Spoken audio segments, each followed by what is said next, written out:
What are the impacts of the proposed roster cuts in the minor leagues? Which prospects in the Reds minor league system should you be keeping an eye on? We're going to talk about all that and a lot more with our continued conversation with Doug Gray on today's Locked On Reds. Let's go. You are Locked On Reds, your daily Cincinnati Reds podcast, part of the Locked On Podcast Network, your team every day.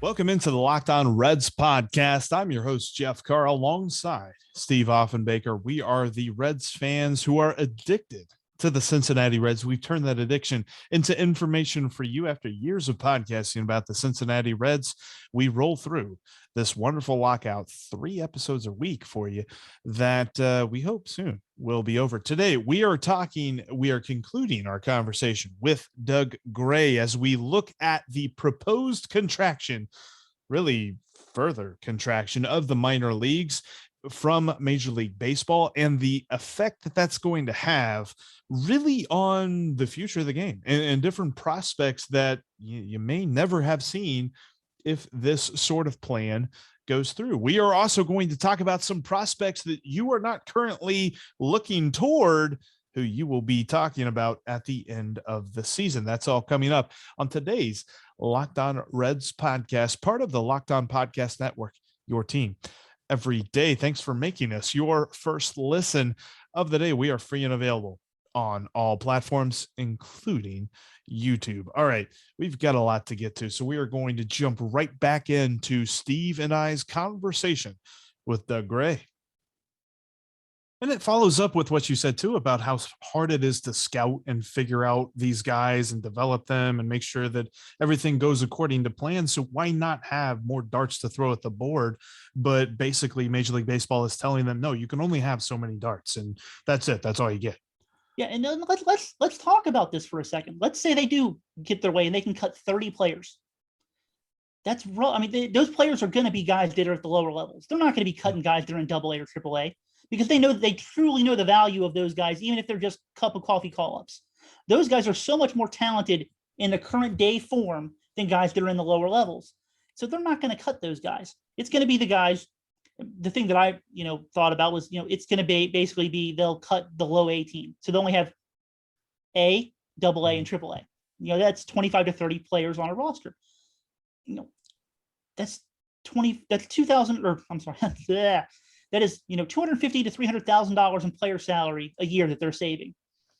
They're probably saving another $200,000 on paying the coaching staff, the training staff, and then the little ancillary things that they pay for, between the food on the road, the food at the home ballpark, which not everybody does. I know the Reds do provide catered meals at the ballparks for their players.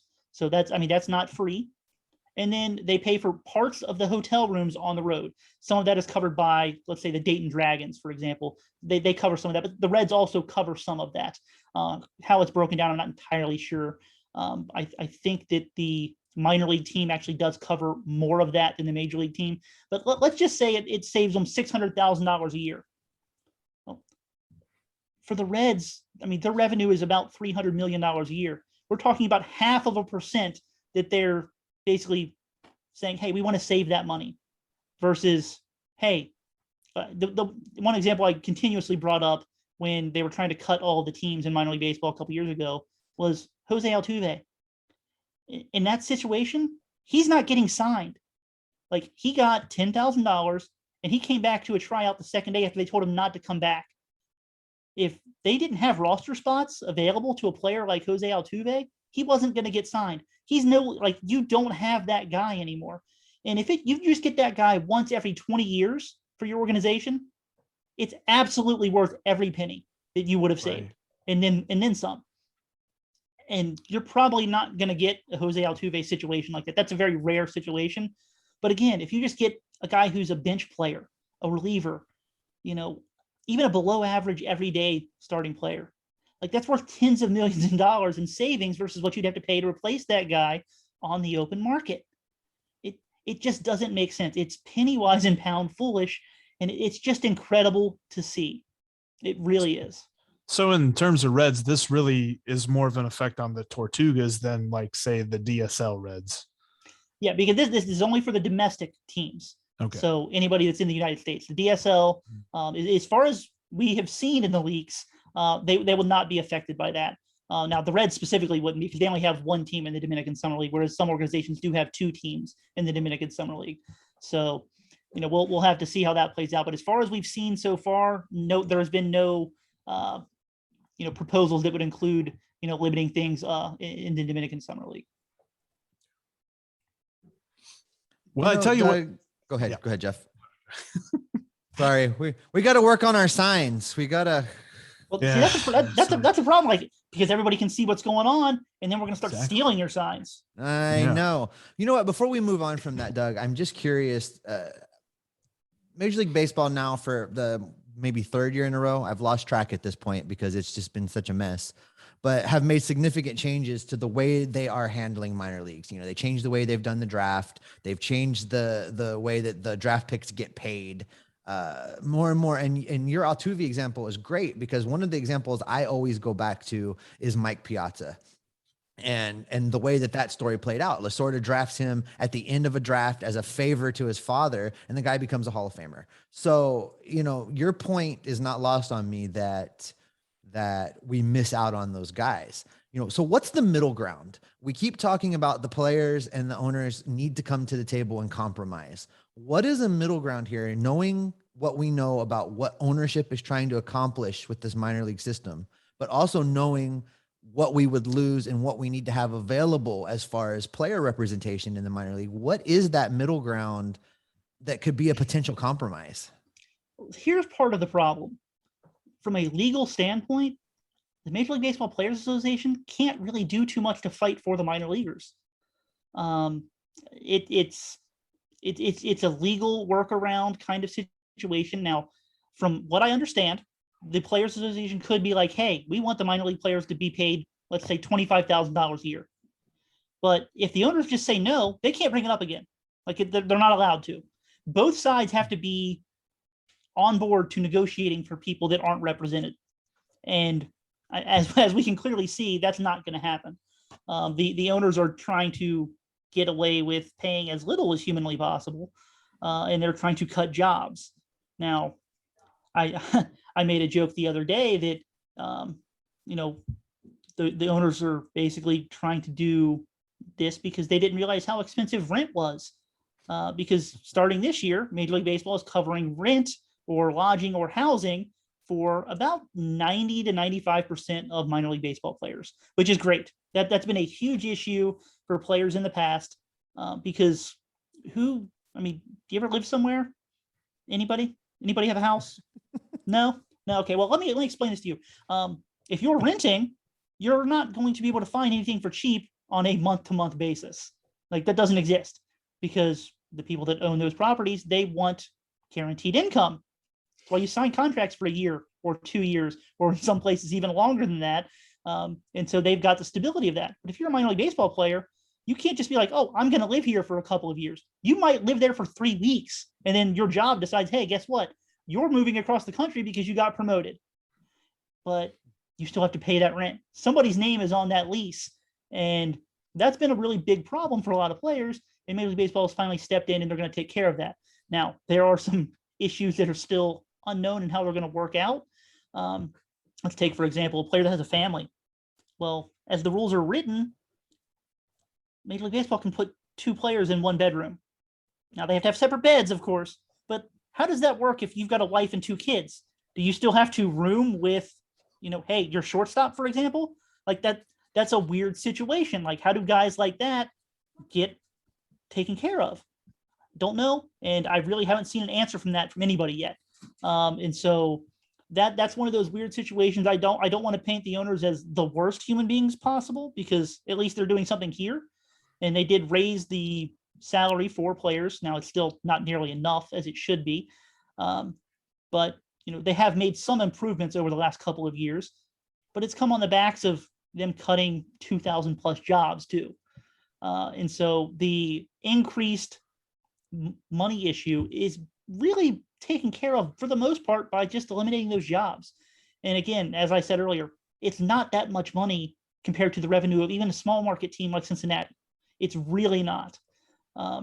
So the players can ask, but they're not going to get very far because they legally can't force those things into the conversation if the other side does not want to discuss them. We will get right back to our conversation with Doug Gray. But before we do that, I want to talk to you about Built Bar. Now, it's February and we've all been rolling along, doing pretty good with our diets and our New Year's resolutions, I hope. And for me, Built Bar has played a big part in keeping me on track. Built Bar makes it easy to stick to your resolutions. It makes it easy for you to stick to your diet because it tastes so good, you will want to eat it. It is unlike any of the other protein bars out there. Those can taste chalky or waxy, or basically they could taste like a chemical spill. Not Built Bar. They are covered in 100% real chocolate. They make you want to eat healthy.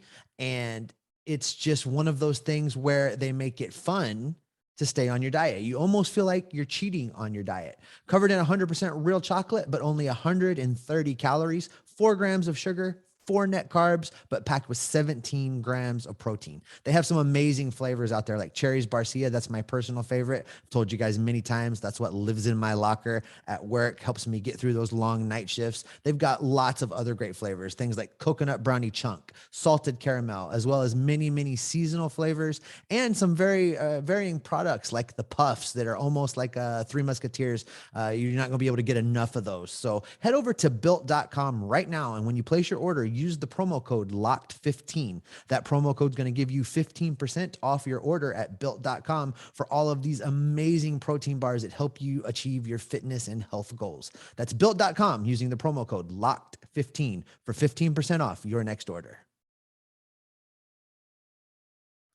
This is an issue that's going to be ongoing, and Doug will definitely have that all covered at redsminorleagues.com. We'll keep you covered here too on the Locked On Reds podcast, but want to kind of move into something a little bit more positive and more Reds centric as well as we look at this next year, because this past year we've had a couple of different guys that just sort of blew through the minor league rankings when it comes to, they kind of came out of nowhere. You had Graham Ashcraft on the pitching side and you had Elly De La Cruz on the position side of the rankings. Like both of those guys, I think Graham Ashcraft to an extent was like, oh, hey, people kind of like what he's got. They just were a little bit questionable about what was going to be his ceiling.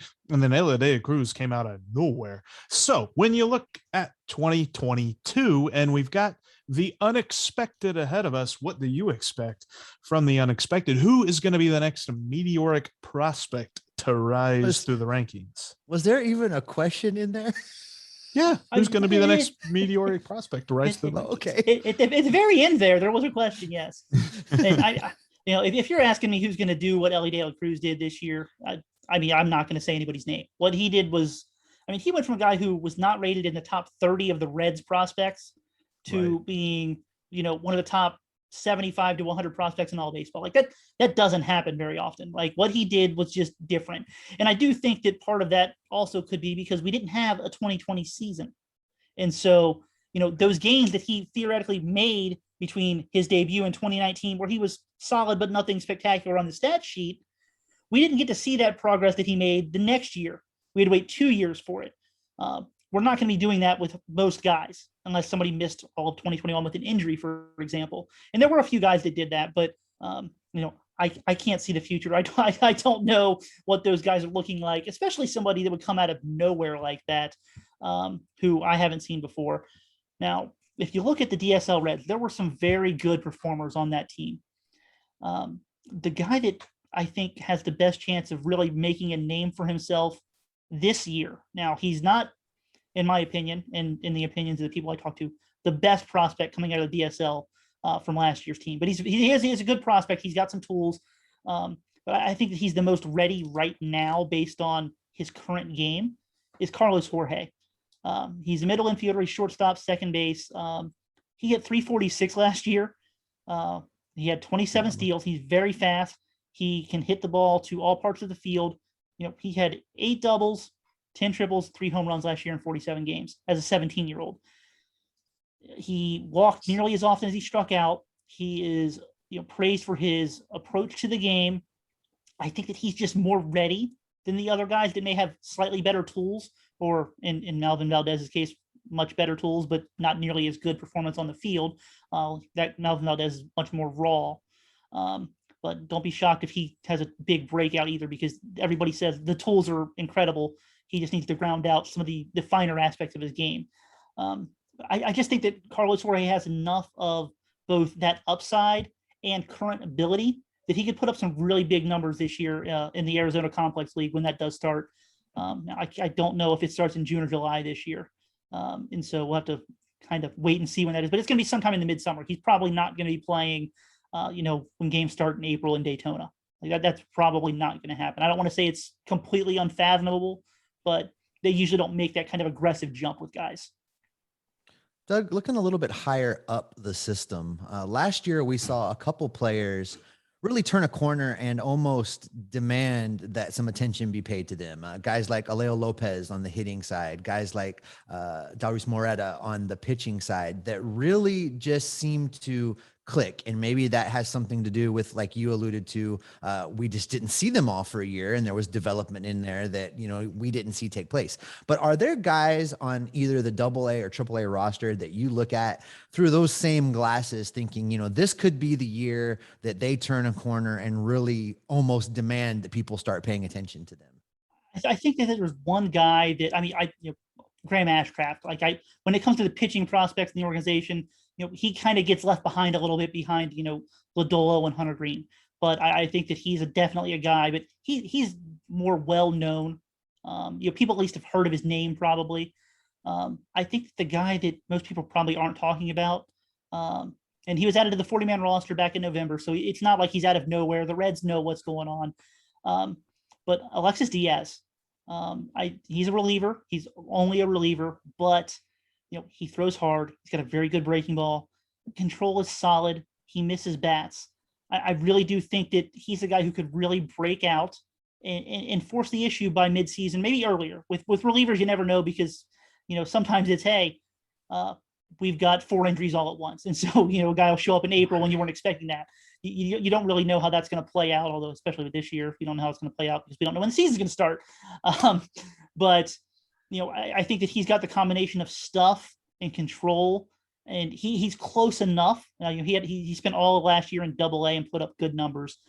That he could be the guy that kind of really comes out of nowhere, so to speak. That would be the guy that I would look at. I'm not sure there's any position guys that are kind of in that same area, but would have said the same thing about Alejo Lopez before the year last year. He would not have been on my radar for a guy who's going to go out and just pick up 9 hits a game for 17 straight weeks. So you don't really know, but that's the guy that I would keep my eye on.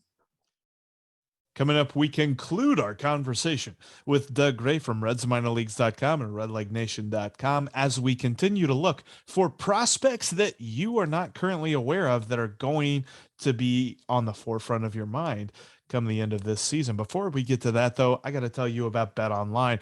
BetOnline is the #1 spot for your sports news and scores, as well as props, odds, and lines all season long. Football is over. Yes, it sucks. Bengals fans, we were so close. So close.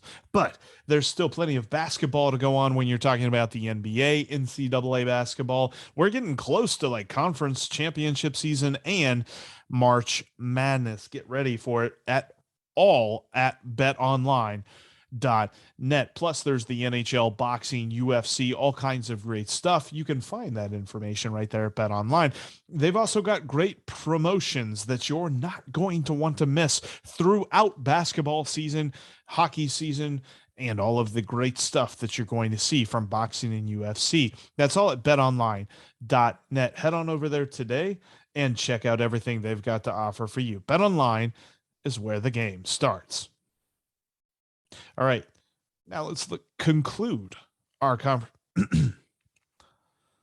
All right, now let's conclude our conversation with Doug Gray. There's one guy that I've kind of got my eye on, and Doug, I appreciate your time. You've been very kind with it today. One guy that I've looked at, and Keith All had him super low, and I think people have either forgotten about him or are starting to use the bust tag. What is keeping Austin Hendrick from being a bust?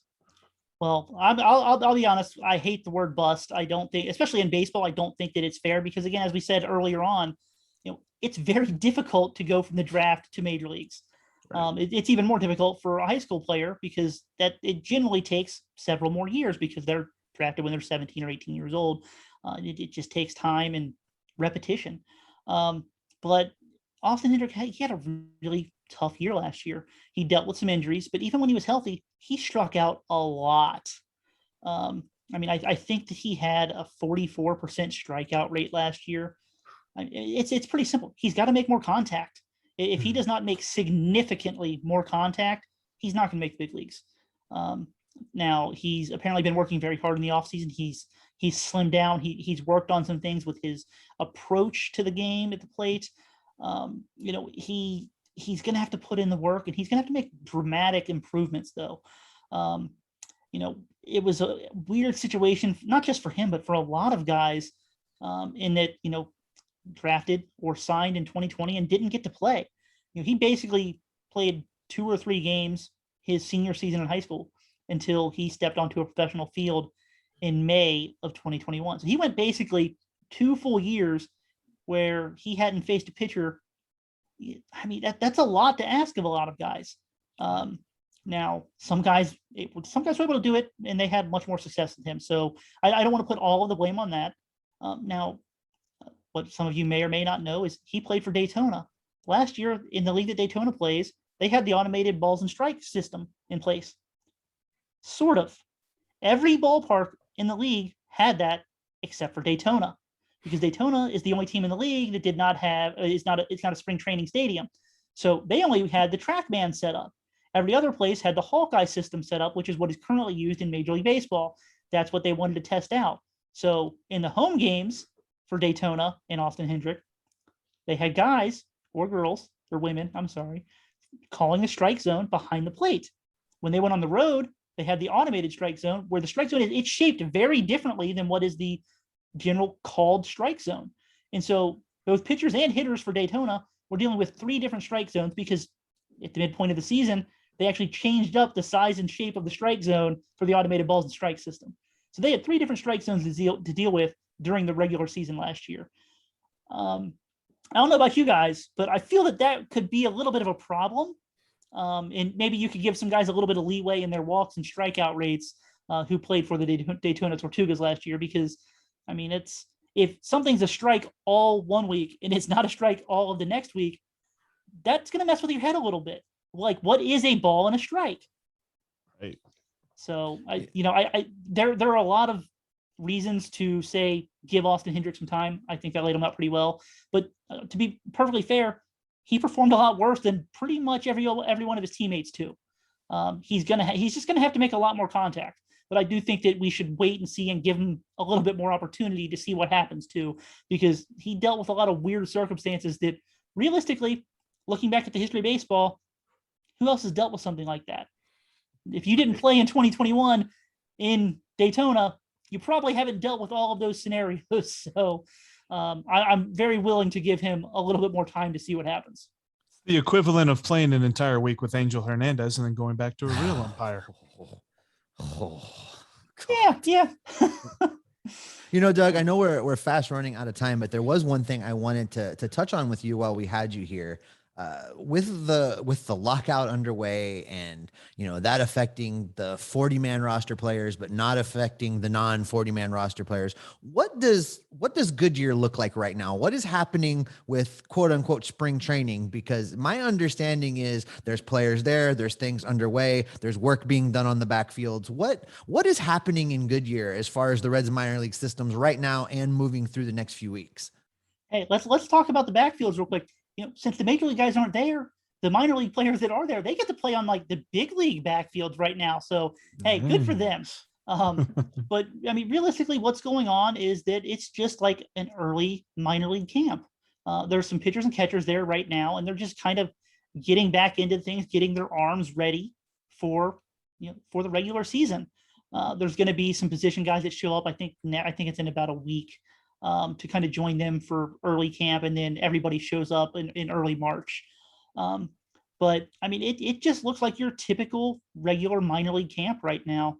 They're probably not going to start playing games for another month. It's just, hey, let's get you in quote unquote baseball mode to get them ready to start playing games. Lots of, team drills, bullpen side sessions that are rather short because, again, everybody's coming off of a long winter break. They did throw, to kind of just keep their arm, in shape and stuff, but they're not out there ready to go and throw, 30, 40, 50, 60 pitches right now either. It's just a way to kind of get a head start for some of these guys who either the team wants to, bring them into the system and show them, hey, this is how we as a Reds organization do things. This is what we expect of you. And this is what we're going to do to help you get there. And then some guys are there to, like, let's say Nick Lodolo or, guys that were ready to take that next step last year, but they're kind of being counted on as, hey, maybe you're an option at some point early on this year.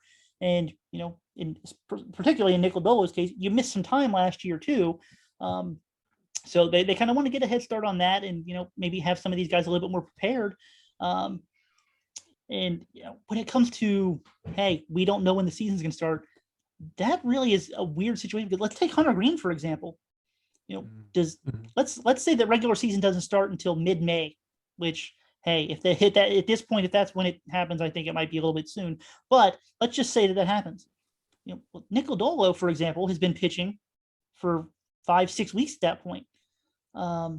To certain guys on the 40-man roster. Now, I don't think that it would necessarily happen with a guy like Hunter Green, but in other organizations, or maybe even in the Reds organization, if we're talking about maybe a relief pitcher or something, do they get looked over or passed up because, let's say, the Reds need somebody really quick on opening day or right after opening day, but that other guy's been pitching well for 6 weeks, and the guy that's on the 40-man roster, well, he's not, because he wasn't allowed to.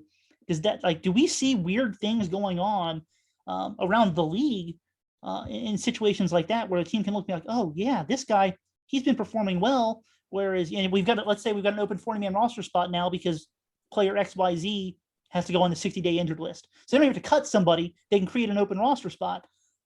Does that kind of come into play a lot? That's one of the weird things that I don't want to say I'm interested in seeing, because I don't want anybody to get hurt. I don't ever want anybody to get hurt. But I do foresee it being a realistic possibility where teams could look at it like that, and they know that, hey, this is what we're going to get out of this guy, because they've been able to watch him pitch against at least, former major leaguers and guys at AAA for the last 5 or 6 weeks. Whereas, a 40-man roster pitcher XYZ has been playing out in Goodyear for spring training for a couple of weeks. It's a weird situation, guys. I really don't know what to expect as far as any of that goes, but I'm intrigued in a non-fun way about it. Well, Doug, we appreciate you coming on to talk some Reds minor leagues and everything that's going on with the weirdness of Major League Baseball, trying to cut some more jobs down there. And what can people expect from you over at RedsMinorLeagues.com and RedLegNation.com? The stuff at Red Leg Nation right now is basically, is there any breaking news? Because there's no baseball going on. We don't really know what's happening there. So it's just kind of, we're playing that one by ear. Over at Reds Minor Leagues, I'm still kind of doing the top prospect series, where we're looking at, the performance and scouting reports from guys from last year. But as we just mentioned earlier, guys are starting to show up in Goodyear. So we're going to have some stuff from, what's going on out there, hopefully soon. Right now, nobody's really doing anything, but that should change very quickly. So that's kind of where we're going to be shifting the focus here, probably in the next couple of weeks, is what's going on out in Goodyear, who's showing up, is anybody injured that maybe we didn't know about, that, something happened during the off season. Hopefully not, but usually happens every year. So we're definitely be transitioning to what's actually happening on the baseball field over at Reds Minor Leagues. All right, that's going to wrap up this edition of Locked on Reds. Coming up on next week's podcast, so we're going to be following the players and the owners who are now going to be meeting every single day, and we are going to be there for you, keeping you updated on events as they unfold. Make sure you're following me on Twitter at @SOffenbaker. You can follow Jeff on Twitter at Jeff Carr. That's Jeff with 1, 2, 3 Fs. And of course, you can follow the show at Locked on Reds. We will have all the information for you as it breaks with the ongoing CBA negotiations. Thanks so much for making Locked on Reds your first listen of the day. Now head over to Locked on Bets and make them your second listen. Q and Lee Sterling give you all of the information you need to make some cash at betonline.ag every single day. That's Locked On Bets, just like Locked On Reds. It's available free on all the platforms where you get your podcasts. It might be the off season, and of course, we are still locked out. But Jeff, what are we? We are Locked On Reds every single day.